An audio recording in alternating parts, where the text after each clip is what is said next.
If you're the daughter of immigrants, raise your hand. Yes, this one's for us because I definitely feel like our experiences as daughters of immigrants, they're interesting. And not to say that I don't love being in a multicultural home, but I definitely feel like as I get deeper into my adulthood, I am noticing a lot of different patterns and just things that I have to overcome because of my upbringing and being the daughter of an immigrant.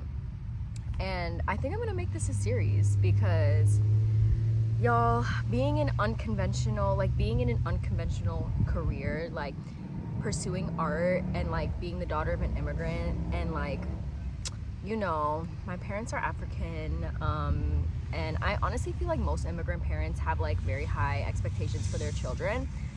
But as a nursing school dropout, I try to like not ignore, but I try to forgive my parents' like disdain. Like I can feel their disdain for like what I'm doing with my life right now, even though I don't care. Like I've grown not to care because I actually can't care. Like I already knew at a young age that I was gonna achieve what I needed to achieve in my life. Like I always had this knowing that I was gonna do something like big in my life, even though I didn't know what it was. And I did for a while believe that I was gonna go to nursing school and do the whole shebang, the whole secure career thing, nursing or medical school, law school, you know, one of the above that immigrants like to push onto their children. But y'all, like, I feel as though recently I have been looking at it in a different light, and that's kind of why I wanted to make this video, because recently I have just been kind of just thinking about everything when it comes to how my parents got here, and you know, me and my siblings being the first of our lineage to be born on land that's not our homeland, and just things like that sometimes I'm like, that's a lot of pressure. But at the same time, I feel as though like it's just such a blessing, and that like the opportunities that we have here are so freaking expansive, like literally endless. Like we have endless opportunities being in the States and like not being back home. My parents are Eritrean. I love my country down. I love being Eritrean. But you know, Eritrea has its own struggles and its own things that it's going through right now. Even though I am still a proud Eritrean, like 100%, I think about what my life would have looked like if I was born and raised there versus being here. And I actually can't even think about it because I can't even imagine what it would look like.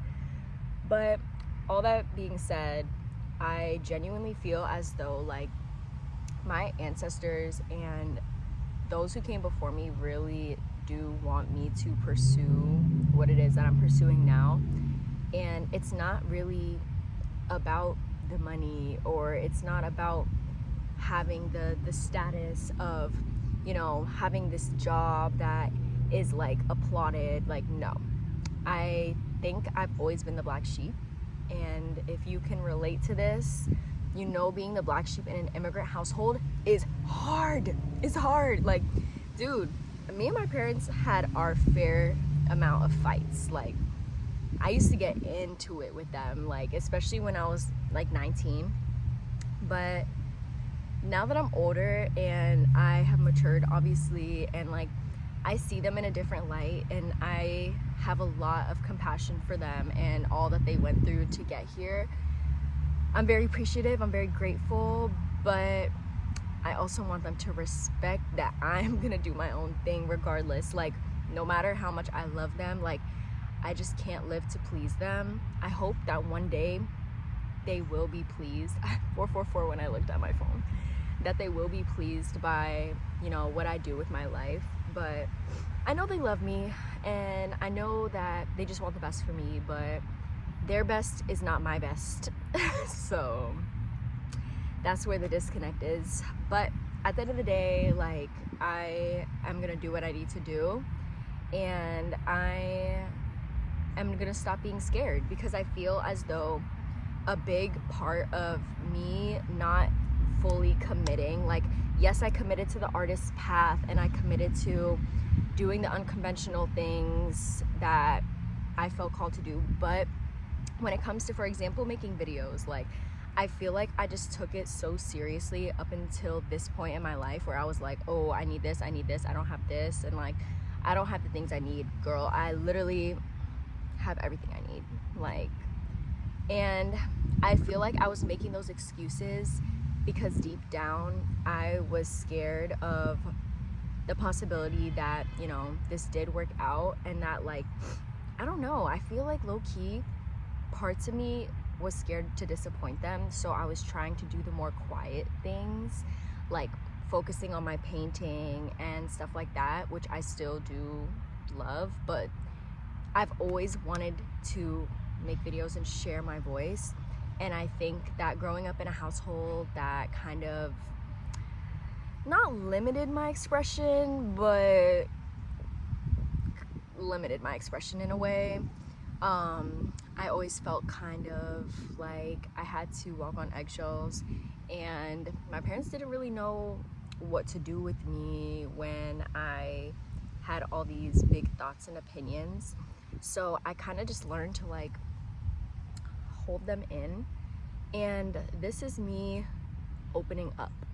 And it's funny because literally the other day I brought all my family together, because I still live with my parents and three of my siblings, because there's 5 of us. I forgot for a second. But I literally brought everyone together and I was like, guys, we need to have a meeting. We need to have a open discussion about everything, because that's one thing that our household always lacked growing up, is openness and expression. And my parents are not expressive in their emotions in the slightest, unless they have certain like anger or, you know, whatever, mostly when they're angry. But I was like, yeah, we need to have like an open and honest discussion. And Sorry. Hi, it's okay. Sorry. You too. God bless. You too. But yeah, we need to have an open and honest discussion about everything going on. And, you know, just every household has their things, their issues. And I felt like that was getting in the way of us being able to have harmony and have peace. And I was like, okay, we need to do this. Like the last time we had a family meeting, like we all sat down together, because we all are very different. We all obviously have our own lives.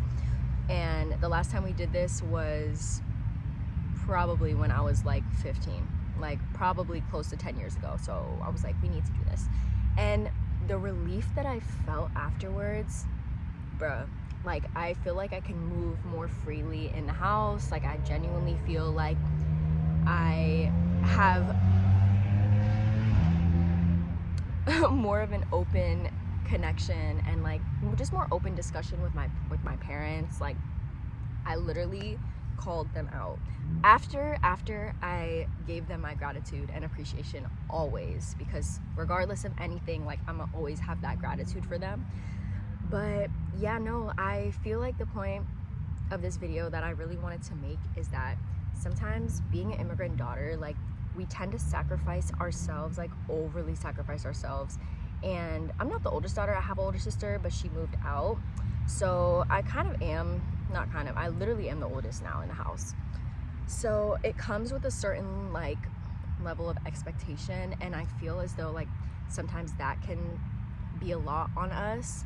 So to my fellow immigrant daughters out here, just remember that our parents, like they had a certain life growing up. Like I feel as though the way that our parents were raised, like at least my parents, they have a very limited view on like what the world is and like what could be of our lives.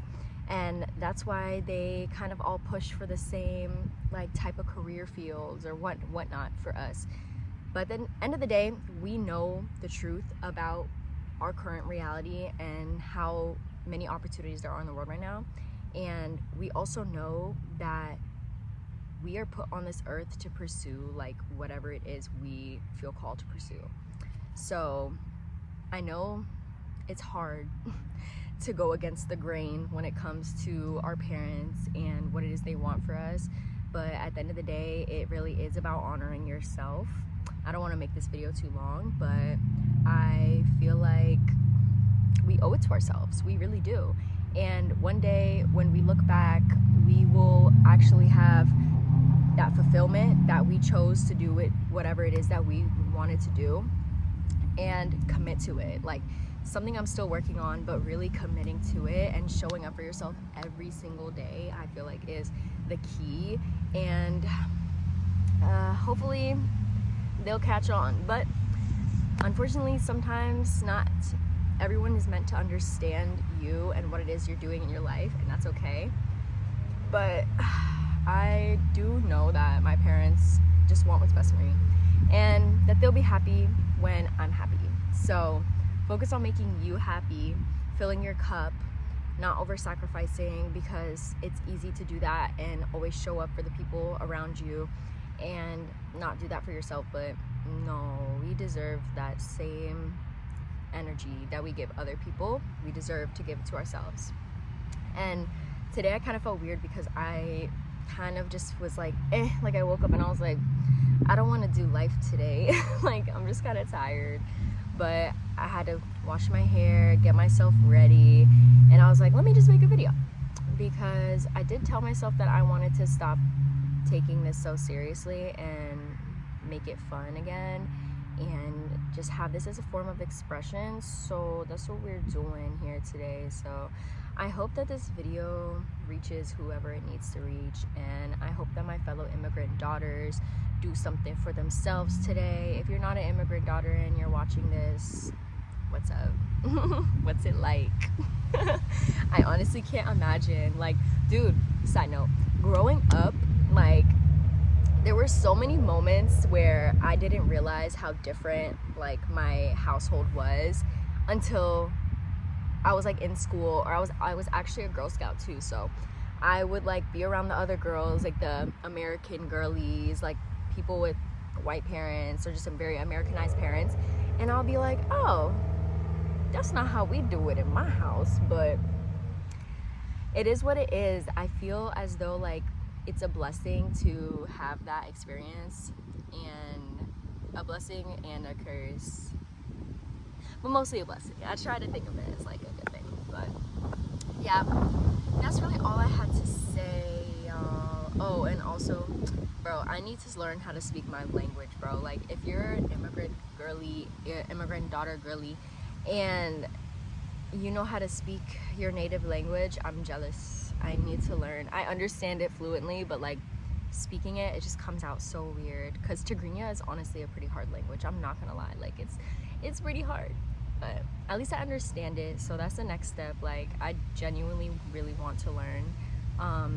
But yeah, I'm very proud. I'm proud of where I come from.